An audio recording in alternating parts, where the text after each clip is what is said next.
નવસારી શહેરમાં ફરી એકવાર ધોધમાર વરસાદ છે। 2 કલાકમાં 1 ઇંચ વરસાદ અને રસ્તાઓ પાણી થયા। રિંગ રોડથી છાપરા રોડ જતા માર્ગ પર વરસાદી પાણી ભરાયેલા જોવા મળી રહ્યા છે। અનેક એવા વિસ્તારો નવસારીમાં કે જ્યાં અત્યારે અતિ ભારે વરસાદના કારણે આ પ્રકારે પાણી ભરાવાની સ્થિતિ છે। આંકડા મુજબ 2 કલાકમાં અત્યારે 1 ઇંચ વરસાદ, પરંતુ વરસાદની તીવ્રતા હજુ ઘટી ન હોવાનું સામે આવ્યું છે અને તેના કારણે હાલ સ્થિતિ વિકટ બની રહી હોય તે જોવા મળી રહ્યું છે। અનેક વિસ્તારોમાં ધોધમાર આફત આપ જુઓ કે આ પાણીમાં એ ગાડીઓના આખા વ્હીલ પણ ડૂબી જાય તેવી સ્થિતિ છે। વાહન ચાલકોને હાલાકી પડી રહી છે। લોકો પગપાળા જવાનું હવે પસંદ કરી રહ્યા છે, કારણ કે નીચાણવાળા તમામ નવસારીના વિસ્તારો કે અત્યારે જળ તળબોળ થવાની શરૂઆત થઈ ગઈ છે। હજુ દિવસની શરૂઆત છે અને આવનારા સમયમાં આખા દિવસમાં કેવો વરસાદ રહેશે અને વરસાદ બાદ શું પરિસ્થિતિ સર્જાય છે તેની પર સૌ કોઈની નજર રહેશે। અમારા સંવાદદાતાએ જે પ્રકારે જણાવ્યું હતું કે અનેક એવી સોસાયટીઓ છે કે જ્યાં ડ્રેનેજની અપૂરતી વ્યવસ્થા અને તેના કારણે અહીં જળ ભરાવ થાય છે અને જે દ્રશ્યો આપ જોઈ રહ્યા છો એ તેનું જ પરિણામ છે કે ક્યાંક ને ક્યાંક ડ્રેનેજની વ્યવસ્થા યોગ્ય ન હોય અને એટલા માટે જ પાણી જલ્દી નથી ઉતરતું। નવસારી શહેર અને જિલ્લામાં છેલ્લા 2 દિવસથી અવિરત વરસી રહેલા વરસાદના કારણે નવસારી શહેરના જનજીવન પર સીધી અસર થઈ છે। દ્રશ્યો બતાવીશું। નવસારી શહેરનો આ મંકોડિયા વિસ્તાર છે। આ વિસ્તાર જે છે એ મુખ્ય માર્ગ છે અને ખાસ કરીને નવસારી શહેરના અલગ અલગ વિસ્તારોને જોડે છે। છાપરા વિસ્તારથી માંડીને અલગ અલગ વિસ્તારોમાં જવા માટે આ રસ્તાનો ઉપયોગ થાય છે, પરંતુ વરસાદના કારણે આ રસ્તા પર જે પ્રકારે પાણી ફરી વળ્યા છે જેની સ્થિતિ દેખાઈ રહી છે। વરસાદી પાણી અને સાથે ગટરિયા પાણી પણ એમાં ભળી ગયા છે, જેને લઈને માર્ગ અવરોધાયો છે। જે સ્થિતિ નિર્માણ થઈ છે એના પગલે સવારથી જ જનજીવનને સીધી અસર થઈ છે। મંકોડિયાથી લઈને છાપરા રોડ સુધી જવા માટેનો મહત્વનો માર્ગ ગણવામાં આવે છે અને આ માર્ગ પર જે નદી વહેતી હોય એ પ્રકારે પાણીનો જે કંઈક વહેણ વહી રહ્યું છે, જેને લઈને લોકોની પરેશાની વધી છે। છેલ્લા કેટલાક સમયથી નવસારી શહેરના અન્ય ગામોમાંથી નવસારી શહેરના જે મુખ્ય માર્ગો છે એના પર પાણી ફરી વળે છે।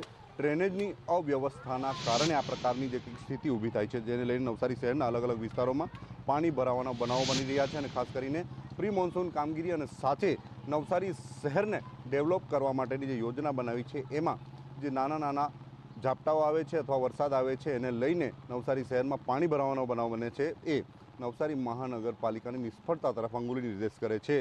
નિલેશ ગામિત, TV9 નવસારી। તો નવસારી શહેર અને જિલ્લામાં ધોધમાર વરસાદ છે અને શહેરમાં કેટલાક વિસ્તાર એવા કે અત્યારે જળબંબાકારની સ્થિતિ છે। શહેરના મંકોડિયા છાપરા રિંગ રોડ પર પાણી ફરી વળ્યા। વિજલપુર વિસ્તારની ગ્રીન પાર્ક અને રોયલ ગાર્ડન સોસાયટીમાં પાણી ભરાયેલા જોવા મળ્યા। 200થી વધુ ઘરો પાણીથી પ્રભાવિત થયા। વિજલપુર વિસ્તારમાં દર વર્ષે સર્જાતી સમસ્યાથી લોકો પરેશાન છે। નવસારીથી છાપરા જતા રોડ પર પાણી ભરાયેલા છે। ભરતી પહેલા વરસાદથી તંત્ર અલર્ટ મોડ પર। નદીઓની વધતી જળ સપાટી પર તંત્રની સતત નજર। કાવેરી નદીની વાત કરીએ કે અત્યારે 12 ફૂટ પર પહોંચતા 15 ગામોને અલર્ટ કરવામાં આવ્યા। અંબિકા અને પૂર્ણા નદીની સ્થિતિ પણ અત્યારે સામાન્ય જોવા મળી રહી છે। તો હાલ નવસારીની જે પ્રકારની સ્થિતિ છે, સંવાદદાતા નિલેશ ગામિત જોડાઈ ગયા છે। નિલેશ, નવસારી શહેર હોય, જિલ્લો હોય, સ્થિતિ અત્યારે કફોડી જોવા મળી રહી છે। માત્ર 1 ઇંચ જેટલો વરસાદની અનેક વિસ્તારો અત્યારે જળ તળબોળ છે। હાલ શું પરિસ્થિતિ છે? શું વરસાદ કાબૂમાં આવ્યો કે હજુ પણ એ જ તીવ્રતાથી પડી રહ્યો છે?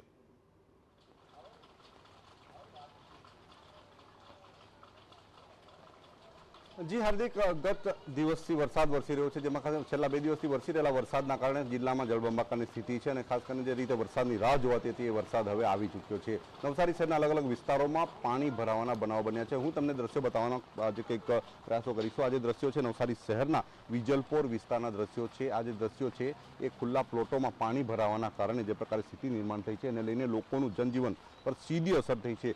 આ જે વિસ્તાર છે એ રોયલ ગાર્ડન અને અલગ અલગ જે કંઈક સોસાયટીઓ છે એના 200થી વધુ ઘરો છે અને એ વિસ્તારમાં લોકો વસવાટ કરે છે, પરંતુ ડ્રેનેજની અપૂરતી વ્યવસ્થાના કારણે આ પ્રકારની સ્થિતિ નિર્માણ થઈ છે, જેને લઈને લોકોની સમસ્યામાં વધારો થયો છે. નવસારી શહેરનો વિજલપોર વિસ્તાર એટલે દર વર્ષે આ પ્રકારની સ્થિતિનો સામનો કરે છે. ગ્રીન પાર્ક સોસાયટી અને રોયલ ગાર્ડન સોસાયટી એ પ્રકારના વિસ્તારો છે, જ્યાં દર વખતે નીચાણવાળા વિસ્તારો હોવાના કારણે ડ્રેનેજની વ્યવસ્થાના અભાવે આ પ્રકારના દ્રશ્યો નિર્માણ થાય છે, જેને લઈને લોકો ગંભીર સમસ્યાનો સામનો કરે છે. ડ્રેનેજની વ્યવસ્થા કરવા માટે વારંવાર જે કંઈક તાકીદ પણ કરવામાં આવે છે, અરજીઓ આપવામાં આવે છે, આંદોલનો કરવામાં આવે છે, પરંતુ વિજલપોર વિસ્તારમાં આ પ્રકારની વ્યવસ્થાના અભાવે આ પ્રકારના દ્રશ્યો નિર્માણ થાય છે. આ રોયલ ગાર્ડન અને ગ્રીન પાર્ક જે સોસાયટી છે એ વિસ્તારમાં એ પ્રકારે જે દ્રશ્યો નિર્માણ થવાના કારણે સવારથી જ લોકો હેરાન પરેશાન થઈ રહ્યા છે. હજુ પણ જે નવસારી શહેરના અલગ અલગ વિસ્તારોમાં જે કહી શકાય કે પાણી ભરાવાના બનાવો બન્યા છે, જેને લઈને તંત્ર દ્વારા સાવધાનીના પગલાં લેવામાં આવી રહ્યા છે, પરંતુ સાવધાની પહેલાં જે કહી શકાય કે નવસારી શહેરમાં વરસાદી પાણી ન ભરાય એના માટેની વ્યવસ્થા કરવાની જે જરૂરિયાત હોય છે, જરૂરિયાત પર ક્યાંક જે કહી શકાય કે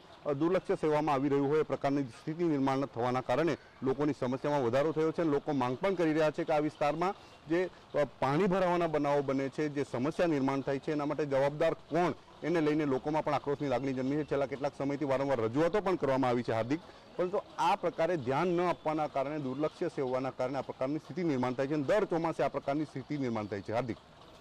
નિલેશ, આપે આ પહેલા પણ ડ્રેનેજની પણ વાત કરી હતી કે ક્યાંક ને ક્યાંક ડ્રેનેજના પાણીનો નિકાલ નથી થતો ને એટલા માટે થઈને જ અનેક અત્યારે સોસાયટીઓ છે કે અત્યારે જળ તરબોળ છે.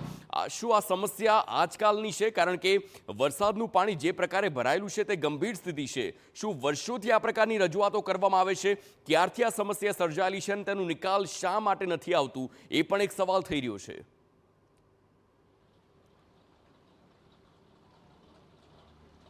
હાર્દિક, નવસારી શહેર મહાનગરપાલિકાનું સ્વરૂપ ધારણ કર્યું છે, ત્યારબાદ નવસારી શહેરમાં વિવિધ વિકાસના પ્રોજેક્ટો ચાલી રહ્યા છે અને એમાં પણ ખાસ કરીને નવસારી શહેરને વિકસાવવા માટે અલગ અલગ પ્રોજેક્ટો હાથ ધરવામાં આવે છે. નવસારી શહેરને ચીકણું ચટાક બનાવવા માટેના દ્રશ્યો હું તમને બતાવવાનો પ્રયાસ કરીશ, પરંતુ જે દ્રશ્યો નવસારી શહેરના વિકાસની જે ચાડી ખાઈ છે એના દ્રશ્યો હું તમને બતાવવાનો પ્રયાસ કરીશ. જે ગાડીઓ આવી રહી છે, જે નાના બાળકો છે, એ દ્રશ્યમાન છે કે બાળકો કેવી રીતે જે સાયકલ પડી ગઈ છે અને એ પ્રકારે શાળાના વિદ્યાર્થીઓ પણ આ પ્રકારની સમસ્યાનો સામનો કરે છે. એટલે આ જે દ્રશ્યો જે બયાન કરે છે, નવસારી મહાનગરપાલિકા બન્યા બાદ જે પ્રકારે વિકાસ થવો જોઈએ, રોડમેપ તૈયાર થવો જોઈએ, લાંબા ગાળાનું જે આયોજન થવું જોઈએ, દીર્ઘદ્રષ્ટિનો જે કંઈક ઉપયોગ કરીને નવસારી શહેરને વિકસાવવા માટેનું આયોજન કરવું જોઈએ. ખાસ કરીને ચોમાસા દરમિયાન નવસારી શહેર અને જિલ્લામાં ખાસ કરીને 80 ઇંચથી વધુ વરસાદ વરસતો હોય છે અને ખાસ કરીને નવસારી શહેરમાં ડ્રેનેજની વ્યવસ્થા એટલે કે 19મી સદીની જે ડ્રેનેજની વ્યવસ્થા છે એના કારણે નવી ડ્રેનેજ વ્યવસ્થા કરવામાં આવે તો નવસારી શહેર ફરીથી બેઠું થઈ શકે, પરંતુ એ પ્રકારનું આયોજન અને ખાસ કરીને 2047નું જે આયોજન કરવામાં આવતું હોય તેવા સમયે આ પ્રકારે નવસારી શહેરમાં જો પાણી ભરાતા હોય તો એ ક્યાંક ને ક્યાંક વહીવટીતંત્ર અને શાસક પક્ષની જે કંઈક વાતો છે, મોટી મોટી વાતો છે, એની સામે ક્યાંક સવાલો ઊભા કરે છે અને એને ગંભીરતાથી લેવાની જરૂર છે. કારણ કે ચોમાસા દરમિયાન ઇમરજન્સી જેવી સેવાઓ, મહત્વની જે સેવાઓ છે એ અવરોધાતી હોય છે, તેવા સમયે આ પ્રકારના દ્રશ્યો નિર્માણ થવા નવસારી શહેરના સત્તાધીશો અને વહીવટકર્તાઓ છે એમની સામે જે દીર્ઘદ્રષ્ટિનો જે કંઈક અભાવ હોય તે પ્રકારના દ્રશ્યો નિર્માણ થઈ રહ્યા છે. હાર્દિક, આભાર નિલેશ સમગ્ર માહિતી બદલ. તો અત્યારે મૂળ વાત એ આવે છે કે નવસારીમાં હવે ડ્રેનેજની વ્યવસ્થાને અપડેટ કરવાની જરૂર છે, કારણ કે વરસાદ તો તેનું જોર નહીં અટકાવે. સુધારો આપણે જ કરીશું જેથી કરીને અહીંના રહીશોને વધારે હાલાકી ન પડે.